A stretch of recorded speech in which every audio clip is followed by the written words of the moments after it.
जय हिंद दोस्तों। तो क्या हाल है, मेरा नाम विकास। तो इस वीडियो में क्लास 10 2023 बोर्ड एग्जाम के लिए मॉडल पेपर लेकर आ चुका हूं। बोर्ड द्वारा ऑफिशियल मॉडल पेपर है, बोर्ड ने जारी किया है। तो इस वीडियो को पूरा जरूर देखना, बहुत ही इंपॉर्टेंट वीडियो होने वाली है। तो चलो देखते हैं, यहाँ पर एक एक करके सॉल्व भी करने की कोशिश करेंगे, ठीक है। तो सबसे पहले आप लोग देख सकते हो मॉडल पेपर जो है ये प्रश्न पत्र है सत्र 2022-23 यहाँ पर, और ये कक्षा 10 के लिए है, विषय हिंदी खंड आ। तो ये बोर्ड द्वारा ऑफिशियल मॉडल पेपर है, जारी किया गया है।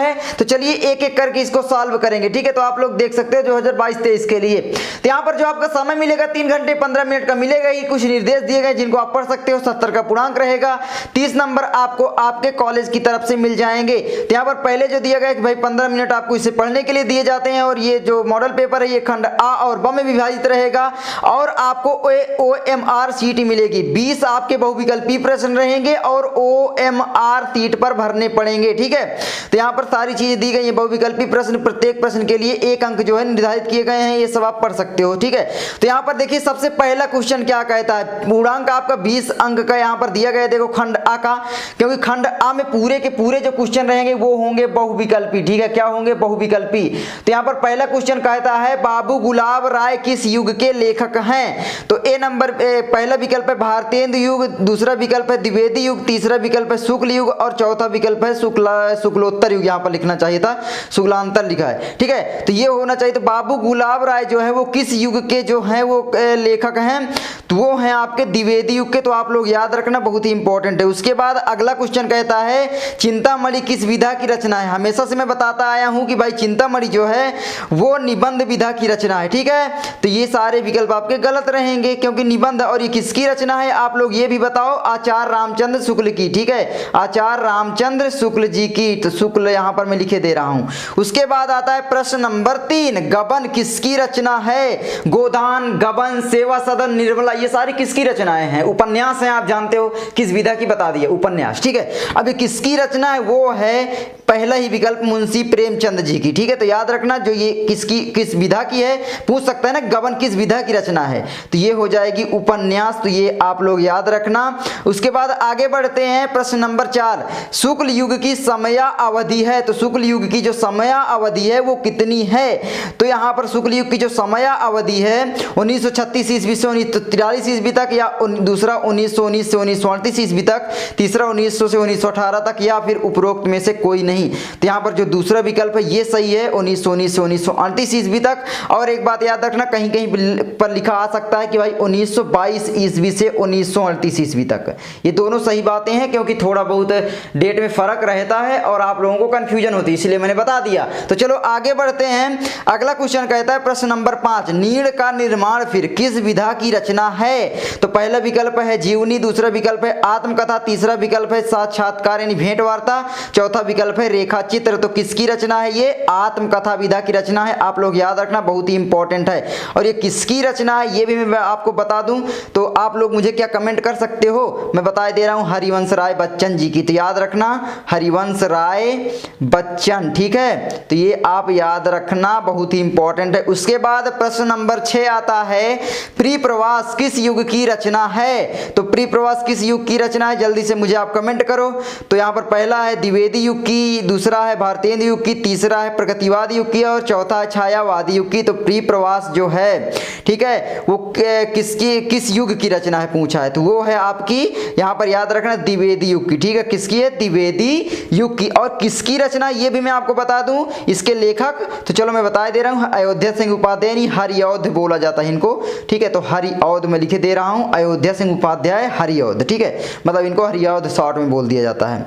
उसके बाद प्रश्न नंबर 7 आता है मधुशाला किसकी रचना है? तो मधुशाला जो है वो किसकी रचना, जल्दी से कमेंट करो मुझे, फिर मैं आपको बताता हूं। तो मधुशाला जो है रामधारी सिंह दिनकर की रचना, या हरिऔध की है, या फिर हरिवंश राय बच्चन की, या सुमित्रा नंदन पंत की। तो मधुशाला जो रचना है वो है हरिवंश राय बच्चन जी की। तो आप लोग ये याद रखना, बहुत ही इंपॉर्टेंट है, ठीक है। तो हरिवंश राय बच्चन जी की रचना मधुशाला है। उसके बाद अगला यहाँ पर विकल्प आता है 8वां क्या कहता है क्वेश्चन कि भाई भारत भारती किसकी रचना है, ठीक है। भारत भारती किसकी रचना है? पहला सियाराम शरण गुप्त, दूसरा मैथिली शरण गुप्त, तीसरा जयशंकर प्रसाद, चौथा महादेवी वर्मा। तो ये दोनों की रचनाएं तो आपको याद होंगी, तो ये इनकी तो है नहीं। अब आपको मन में कंफ्यूजन कन्फ्यूजन ये है और ये, तो यहाँ पर जो सही विकल्प हो जाएगा वो हो जाएगा मैथिली शरण गुप्त। ठीक है, तो जो आपका भारत भारती मैथिली शरण गुप्त की रचना है और ये किस विधा की है ये जल्दी से मुझे कमेंट करो। मैं यहाँ पर क्वेश्चन मार्क लगाए दे रहा हूँ, मुझे कमेंट जल्दी से नीचे कर देना। उसके बाद अगला क्वेश्चन क्या कहता है, अगला कहता है भाई आगे बढ़ यार। हाँ, तो 9वां क्वेश्चन कहता है आधुनिक काल कब से कब तक है। ठीक है, आधुनिक काल जो है वो कब से कब तक माना जाता है। तो यहाँ पर पहला विकल्प है सन 1843 से अब तक, दूसरा विकल्प है 1643 ईस्वी से 1843 ईस्वी तक, तीसरा विकल्प है 1918 से 1936 ईस्वी तक और चौथा विकल्प है 1936 से 1943 ईस्वी तक। तो जो आपका आधुनिक काल है वो कब से कब तक माना जाता है। ठीक है, जल्दी से मुझे कमेंट करो फिर मैं आपको बताता हूँ। तो यहाँ पर जो आधुनिक काल है, ठीक है, आधुनिक काल वो माना जाता है, पहला विकल्प यानी 1843 ईस्वी से अब तक। ठीक है, तो 1843 ईस्वी से अब तक जो है वो माना जाता है आपका आधुनिक काल यानी आधुनिक युग। उसके बाद अगला आता है प्रश्न नंबर 10। प्रश्न नंबर 10 क्या कहता है, मतिराम किस युग के कवि हैं। तो मतिराम जो है किस युग के कवि हैं, आधुनिक काल, आदिकाल, भक्तिकाल, रीतिकाल। ये आप लोग गूगल क्रोम करके देख लेना। वैसे मैं जितना रिसर्च किया हूँ उसके हिसाब से ये जो हैं रीतिकाल के कवि हैं। ठीक है, याद रखना रीतिकाल के कवि हैं। अब यहाँ पर रीतिकाल के कवि हैं। ठीक है, यहाँ पर आधुनिक काल भी कहीं कहीं पर मिलता है लेकिन रीतिकाल आप लोग मानना। ठीक है, तो ये आप लोग याद रखना, ये ज़्यादातर चांसेस हैं। तो क्योंकि यार कभी कभी बोर्ड इस तरीके के क्वेश्चन क्यों पूछता है जिसमें कन्फ्यूजन होती है, पता ही नहीं चलता। गूगल नहीं बता पा रहा है। ठीक है, मतलब कुछ क्वेश्चन ऐसे होते हैं जो कि बहुत ही ज़्यादा इनमें मतलब एक प्रकार से अपारदर्शिता होती है, मतलब जिनको पता ही नहीं होता कि भाई इसका आंसर क्या होगा। सारी बातें हर एक व्यक्ति अलग अलग प्रकार से कर रहे होते हैं। तो अब क्या कर सकते हैं। 11वां क्वेश्चन आता है हास्य रस का स्थायी भाव है। तो हास्य रस का स्थायी भाव क्या है, पहला शोक, दूसरा रति, तीसरा हास, चौथा निर्वेद। तो हास्य रस का स्थायी भाव आप जानते हो क्या है, हास है। ठीक है, हास यानी हंसी आना। तो मैंने आपको पहले ही बताया कि आपको अब इनकी परिभाषाएं रटने की बिल्कुल भी जरूरत नहीं है। ठीक है, आपको उदाहरण देखने हैं ताकि पहचानना आ सके, आप सीख लो। ठीक है, रस वगैरह। और दूसरी बात, इनके स्थायी भाव याद कर लो, केवल दो, हास्य रस और करुण रस। करुण रस का शोक है और हास का हास है। ठीक है, हास्य का। तो ये हो गया, यानी अगर करुण पूछता तो ये किसका स्थायी भाव है ये पूछ सकता है, तो ये आपका है करुण रस का। ठीक है, तो ये आप लोग याद रखना। ये देखिए बोर्ड द्वारा जारी किया गया पेपर है, लेकिन अभी जो आपका बोर्ड का पेपर आने वाला है उसमें तो पेपर बदल सकता है ना, इसीलिए मैं हर चीज आपको बता रहा हूं ताकि आपकी तैयारी बेहतर हो सके। भाई मेरे, तैयारी बहन मेरी। ठीक है, सब लोग। तो ये है। उसके बाद 12वां क्वेश्चन क्या कहता है, सोहत ओढ़े पितुपटु श्याम सलोने गात मनोनील मणिशैल पर आतप परियो प्रकाश प्रभात, कभी कभी लिखा होता है प्रभात। ठीक है, तो देख लेना जो भी हो। और यहाँ पर इस पंक्ति में जो है अलंकार आपको पहचानना है, कौन सा यहाँ पर अलंकार है। ठीक है, अलंकार तो पहला है उपमा अलंकार, दूसरा है उत्प्रेक्षा अलंकार, तीसरा है रूपक अलंकार और चौथा है श्लेष अलंकार। तो यहाँ पर याद रखना जो अलंकार है वो है उत्प्रेक्षा अलंकार। ठीक है, याद रखना उत्प्रेक्षा अलंकार है इस पंक्ति में। तो ये आपका क्वेश्चन हो जाता है उत्प्रेक्षा अलंकार। ठीक है, उसके बाद आपका आता है क्वेश्चन नंबर 13। 13 क्या कहता है, रोला छंद में कुल कितने चरण होते हैं। रोला छंद में कुल कितने चरण होते हैं। तो यहाँ पर पहला विकल्प है 3 चरण, दूसरा विकल्प है 2 चरण, तीसरा विकल्प है 4 चरण और चौथा विकल्प है 5 चरण। तो रोला छंद में जो चरण होते हैं वो होते हैं 4 चरण। आप लोग याद रखना, और भी चीजें मैं आपको बताने वाला हूँ ताकि बोर्ड में पूछे तो आप बता लो। और इसमें प्रत्येक चरण में याद रखना 24 मात्राएं होती हैं, हर चरण में 24 मात्राएं पाई जाएंगी। तो समझ लेना वहां पर कौन सा छंद होगा, रोला छंद। ठीक है, याद रखना। और उसके बाद मैं बता दूं ये कौन सा छंद हुआ, ये हुआ आपका सममात्रिक छंद। ठीक है, कौन सा, सममात्रिक। अब सममात्रिक इसको क्यों कहते हैं, क्योंकि इसमें आप देख ही सकते हो सम है, मात्राएं जो हैं वो सम है, मात्रा गिनोगे तो सम मिलेंगी, उसको बोलते हैं सममात्रिक छंद। ठीक है, तो समझ में आया आयो। आगे बढ़ते हैं। आगे आता है प्रश्न नंबर 14। आकर्षण शब्द में किस उपसर्ग का प्रयोग किया गया है। लॉलीपॉप क्वेश्चन है। ठीक है, लॉलीपॉप लगावेलू लॉलीपॉप क्वेश्चन है। यहाँ पर पहला वी, दूसरा मान, तो ये तो हो नहीं सकते क्योंकि इसमें है ही नहीं। तीसरा अक और चौथा आ। तो भाई ये जो शब्द बना है आ से बना है, आ। ठीक है, आ फिर कर्षण, आकर्षण, तो ये हो जाएगा आ वाला, यानी चौथा विकल्प आपका बिल्कुल सही है। OMR शीट पर गोल गोल इस तरीके से कर देना चौथे नंबर पर। ठीक है, तो ये आपका बिल्कुल सही हो जाता है। उसके बाद प्रश्न नंबर 15 क्या कहता है, प्रत्यय के कितने भेद हैं। तो प्रत्यय प्रत्यय के कितने भेद होते हैं? तो प्रत्यय के याद रखना 2 भेद होते हैं, ठीक है। कितने भेद? 2 भेद। कौन कौन से? इसका चलो मैं नाम भी बता दे रहा हूं। एक होता है आपका कृत, ठीक है, कृत प्रत्यय, और दूसरा एक होता है आपका तद्धित, ठीक है। क्या? तद्धित, ठीक है, तो याद रखना। आगे बढ़ते हैं प्रश्न नंबर 16। पीतांबर में कौन सा समास है? तो पीतांबर में आपका कौन सा समास होता है? पहला आपका कर्मधारय समास, दूसरा आपका द्वंद्व समास, तीसरा बहुब्रीहि और चौथा तत्पुरुष। तो यहाँ पर देखो पीतांबर बोल रहा है, पीतांबर, ठीक है, यानी पीत है अंबर जिसका, है ना, पीतांबर उसी को बोलते हैं। तो देखना पीतांबर को क्या लिखोगे? पीत है अंबर जिसका, यानी पीत है अंबर जिसका। अब पीत अंबर किसका है? अंबर यानी कपड़े जिसका, अंबर मतलब चिर यानी कपड़े यहाँ पर बोला गया है। तो अंबर किसका यानी कपड़े पीले किसके होते हैं? पीत मतलब पीला। तो यहाँ पर कृष्ण के होते हैं, यानी दूसरे कृष्ण के, ठीक है। तो यानी ये तीसरे व्यक्ति की ओर इशारा कर रहा है। तो यहाँ पर कौन सा समास होगा? बहुब्रीहि समास, ठीक है। तो ये आप लोग याद रखना। तो ये है। उसके बाद 17वां क्वेश्चन कहता है आंसू का तत्सम रूप है। तो आंसू का जो तत्सम रूप है वो क्या हो जाएगा? जल्दी से मुझे कमेंट करो। पहला विकल्प है अश्रु, दूसरा विकल्प है अंशु, तीसरा रोना, चौथा आंख। ये तो आंख तो होगा नहीं, है ना, आंख। तो यहाँ पर हो जाएगा अश्रु। बिल्कुल सिंपल क्वेश्चन ये आ गया है, तो ये आपका अश्रु क्वेश्चन सही है। उसके बाद आता है प्रश्न नंबर 18। यण संधि का सूत्र है। तो पहला अधगुण, ये किसका है आप बताना कमेंट करके। अक सर्वर्ण दीर्घ या इकोणची या फिर वृद्धि रेची। तो यहाँ पर यण संधि का जो सूत्र है वो है तीसरा विकल्प यानी इकोणची, ठीक है। तो ये आप याद रखना, बहुत ही इंपॉर्टेंट है। उसके बाद आता है प्रश्न नंबर 19। फलस्य शब्द का वचन एवं विभक्ति है। फलस्य फलयो फलानाम, फलम फले, फलस्य फलयो फलानाम, फले फलयो फलेषु, हे फला हे फले हे फलानी। तो यहाँ पर जो हो जाएगा वो छठवां है ना।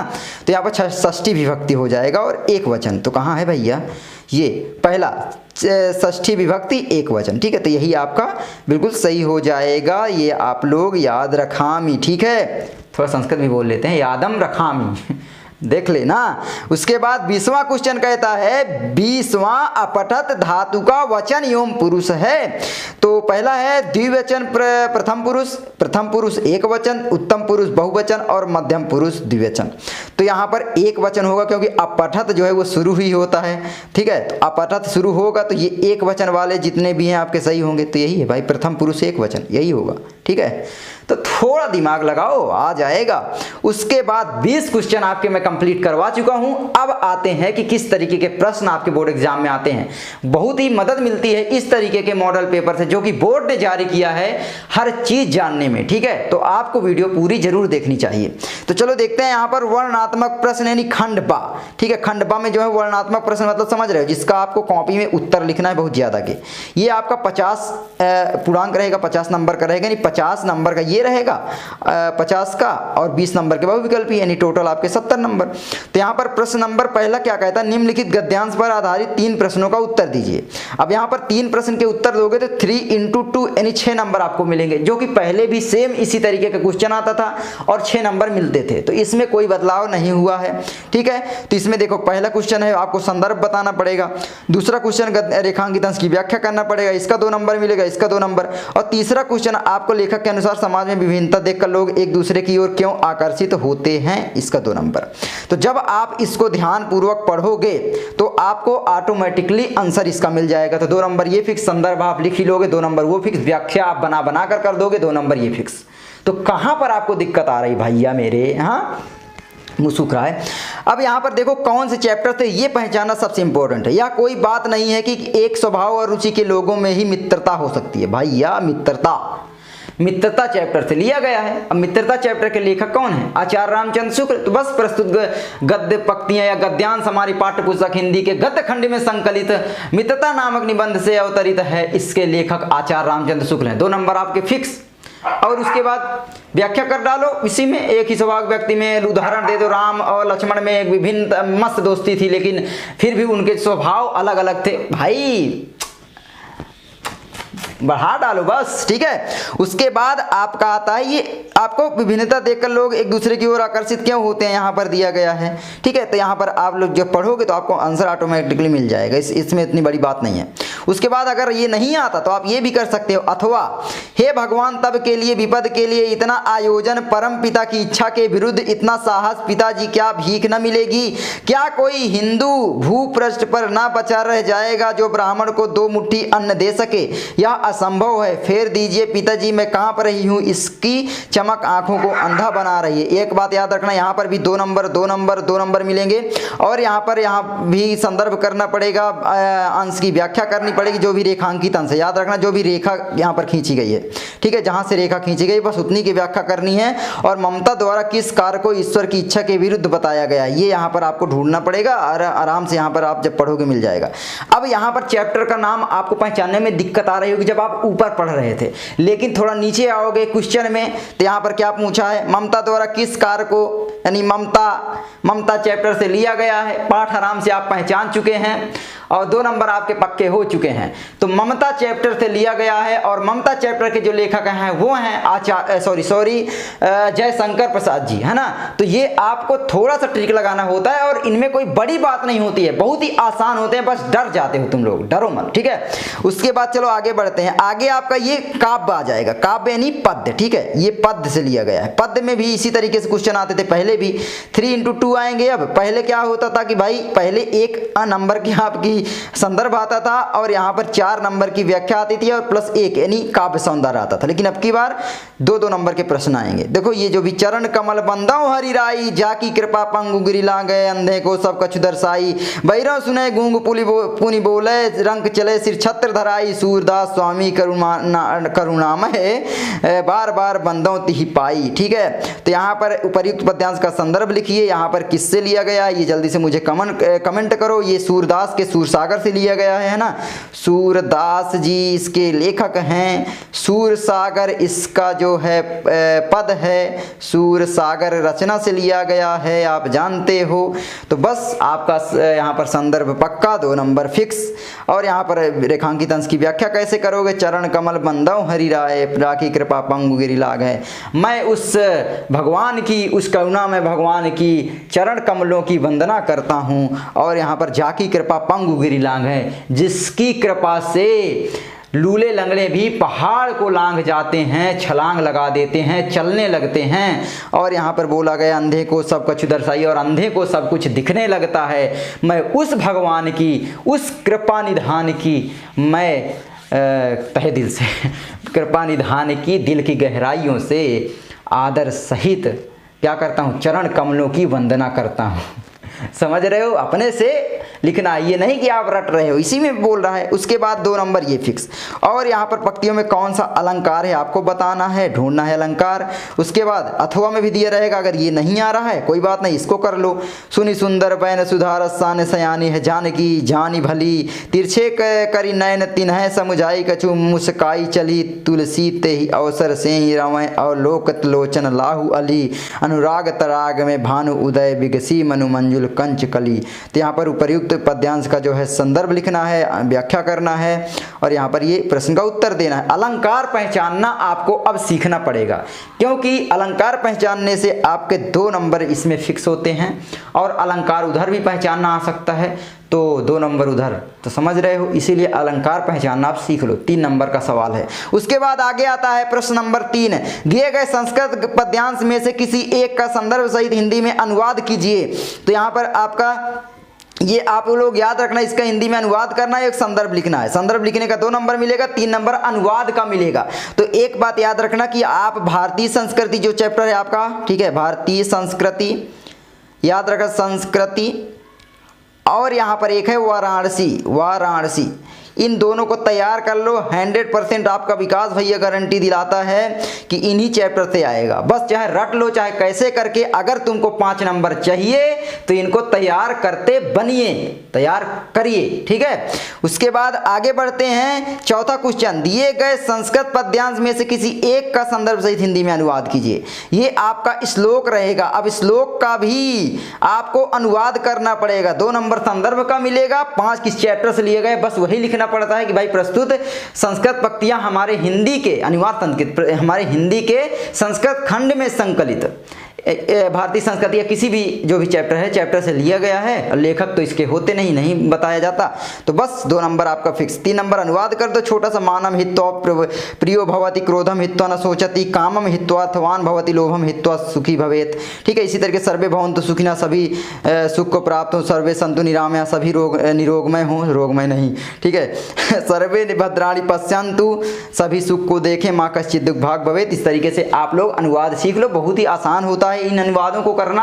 थोड़ा बहुत पढ़ाई तो करनी पड़ेगी ना यार मेरे भाई। उसके बाद आगे आते हैं 5वां क्वेश्चन। अपने दिए गए खंडकाव्य के आधार पर निम्नलिखित प्रश्नों के उत्तर दीजिए। 3x1 यानी 3 नंबर का आपका खंडकाव्य आएगा, जो कि पहले भी आता था, लास्ट में आता था, पहले आने लगा है। बात अलग है, इधर का उधर चाहे कर दो, चाहे इस कान से इस हाथ से कान को पकड़ो मुड़ेरो, चाहे इस हाथ से, बात एक ही है। ठीक है, चाहे इस हाथ से पिटाई करो, चाहे इस हाथ से, बस फर्क इतना है कि इस हाथ से करोगे तो इस गाल में लगेगा, इस हाथ से करोगे तो बहुत तेज लगेगा। तो चलो ये है। तो खंडकाव्य आपका जो आएगा वो आपका 3 नंबर का आएगा। और अपने जिले के अनुसार अपने टीचर से पूछ लो कि सर हमारे यहाँ कौन सा खंडकाव्य लगता है, उसके बारे में पढ़ लो, 100% वही खंडकाव्य आएगा। उसके बाद आपका आता है आगे, यहाँ पर देखो सबसे इंपॉर्टेंट बात, प्रश्न नंबर 6, दिए गए लेखकों में से किसी एक का जीवन परिचय लिखते हुए उसकी एक प्रमुख रचना का उल्लेख कीजिए। ध्यान देना, 3 नंबर का जीवन परिचय होगा, 2 नंबर रचना के मिलेंगे। तो यहाँ पर डॉक्टर राजेंद्र प्रसाद का चाहे जीवन परिचय तैयार करो, चाहे जयशंकर प्रसाद का, चाहे आचार्य रामचंद्र शुक्ला का, इन तीनों को तैयार कर लो। बोर्ड एग्जाम में गारंटी के साथ 100% तुम्हारा 3 में से कोई एक आएगा और 5 नंबर आपको दे के जाएगा। तो इसीलिए इनको तैयार करो भाई मेरे, ठीक है। तो जल्दी से तैयार करो, डॉक्टर राजेंद्र प्रसाद का जीवन परिचय, जयशंकर प्रसाद का, आचार्य रामचंद्र शुक्ल का, इन तीनों को तैयार कर लो बस। और आपको कोई चीज तैयार करने की जरूरत नहीं है, 100% इन्हीं में से जीवन परिचय पूछा जाएगा और 5 नंबर आपको दे के जाएगा। ये आपके विकास भैया की गारंटी फुल है, ठीक है। उसके बाद आगे बढ़ते हैं। इसी तरीके से ये क्या है, ये जीवन परिचय जो है वो गद्य खंड से है ना, गद्य तरफ से है, और ये आपका पद्य से रहेगा। तो इसमें भी 5 नंबर का रहेगा, 3 नंबर का जीवन परिचय, 2 नंबर की रचना। इसमें बिल्कुल सेम वही देखिए, ठीक है। तो इसमें गोस्वामी तुलसीदास, सुमित्रानंदन पंत, महाकवि सूरदास, इन तीनों को आप लोग याद कर लो। इनमें भी 100% आपका विकास वही गारंटी देता है कि कोई ना कोई जीवन परिचय जरूर आ जाएगा। तो भाई आपका जो मॉडल पेपर कम से कम उसे तो तैयार कर लो। मैंने देखा बच्चे सोचते यार नहीं आएगा, मैं क्या तैयार करूं। अरे यार जो आना है 100% कम से कम उन्हें तो अभी तैयार कर लो, फिर देखना, ठीक है। मतलब वही कहानी भाई। अब क्या बताएं, श्री कृष्ण अर्जुन जी को जब उपदेश दे रहे थे तो क्या बोल रहे थे कि भाई कर्म करते जा, फल की इच्छा मत कर, ठीक है, निष्काम कर्म करणम। तो यहाँ पर ये हो गया। उसके बाद 7वां आपका आता है, अपनी पाठ्य पुस्तक में से कंठस्थ किए हो कोई एक श्लोक लिखना जो इस प्रश्न पत्र में ना आया हो। श्लोक अब आपको 3 याद करने पड़ेंगे। उसका कारण ये है कि 2 श्लोक जो आप याद करोगे, हो सकता है आपके जो पद्य खंड में उसमें आ जाए, संस्कृत खंड वाला पद्य जो है उसमें भी 5 नंबर का पूछ रहा है तो उसमें आ जाए, तो फिर आप फंस जाओगे, 2 नंबर कट जाएगा। इसलिए 3 याद किए रहो, बहुत ही मस्त है। और उनका अनुवाद भी याद किए रहना। अगर अनुवाद याद किए हो तो फिर भाई मतलब अगर अनुवाद याद है, हो सकता है भाई उसी में जो तुम याद किए वो आ जाए। तो भाई अनुवाद याद है तो भाई 5 नंबर फिक्स और 2 नंबर और फिक्स, यानी 7 नंबर फिक्स, ठीक है। उसके बाद आता है आगे 8वां, निम्नलिखित में से किन्हीं 2 प्रश्नों का संस्कृत उत्तर देना है। तो भारतीय संस्कृत में मूलम किम अस्ति, पुरु राजा का आसीत, चंद्रशेखरा का आसीत, वीरा केन पूज्यते। तो यहाँ पर इनका उत्तर देना, पुरु राजा भारतीय वीरा आसीत, चंद्रशेखरा का आसीत, चंद्रशेखरा एका भारतीय वीरा आसीत है ना, और पुरु राजा एका भारतीय आसीत। और यहाँ पर वीरा केन पूज्यते, वीरा वीरेण पूज्यते। तो यहाँ पर बस सिंपल है आंसर देना।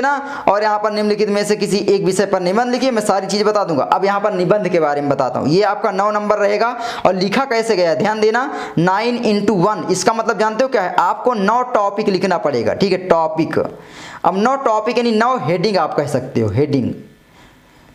एक प्रकार से बिल्कुल लीप पोत मत आना कि भाई एक हेडिंग डाले और लिख के 2 पेज आ गए। आपको लाइन नंबर वाइज 9 हेडिंग डालकर लिखना है उसके बारे में। जैसे यहाँ पर पर्यावरण संरक्षण के उपाय, पर्यावरण प्रदूषण के बारे में लिखो पहले, संरक्षण के उपाय, फिर 9 उपाय लिख दो, ठीक है, कोई अलग अलग। आतंकवाद कारण एवं निवारण सबसे अच्छा है, आतंकवाद क्या होता है, उसके बाद उसका कारण क्या है, निवारण क्या है, आतंकवाद होने का जो खतरा है, आतंकवाद से होने वाली हानियाँ, आतंकवाद से होने वाले लाभ तो होते नहीं हैं। तो ये सारी चीज़ें आप लिख सकते हो। आतंकवाद को कैसे नष्ट किया जा सकता है, सारे देश अगर मिल जाए, है ना, तो ये सारी चीजें लिख सकते हो। उसके बाद जनसंख्या लाभ हानि, जनसंख्या होने से लाभ क्या है, हानि क्या है। तो जनसंख्या होने से लाभ भी है देखो और हानि भी है, ठीक है, लाभ भी है, ऐसी बात नहीं है, लाभ भी है। तो ये है। और उसके बाद नारी सशक्तिकरण, नारी सशक्तिकरण पर, नारी शिक्षा पर आप कह सकते हो। तो ये सारी चीज़ों पर आप मतलब आप दैनिक जीवन में सोचते ही हो भाई। अपना निबंध अपने तरीके से लिखो। क्वेश्चन बैंक से केवल आप इंस्पिरेशन लो, उसको पढ़ो 2-3 क्वेश्चन बैंक से, या क्रोम ब्राउजर खोलो, क्रोम क्या गूगल करो, और जो भी निबंध आप पढ़ो उसके बारे में बहुत सारे है ना 2-4 घंटे, उसके बाद अपने दिमाग से निकालने दो शब्द की आखिर में इस जगह पर क्या लिख सकता हूँ। तो आपके 9 नंबर कोई नहीं काट पाएगा। तो बस यही थी वीडियो यार। वीडियो लंबी जरूर हुई है, लेकिन मैं आपको डिटेल्ड वीडियो देना चाहता था। इस तरीके की वीडियो कोई नहीं देता, मैं जानता हूँ इस तरीके की वीडियो वायरल होती नहीं है। क्यों? क्योंकि भाई वीडियो बहुत लंबी होती है, और लंबी वीडियो यूट्यूब वायरल करता नहीं है। लेकिन जो इस वीडियो को देखा, जैसे तुम देखे हो, तो मैं जानता हूँ 100% तुम्हें फ़ायदा होगा। तो आई होप वीडियो अच्छी लगी होगी। अगर अच्छी लाइक करना, चैनल पर नए सब्सक्राइब करना, और देख रहे हो। तो मैं मिलता हूँ आपसे अगली वीडियो में। नमस्कार।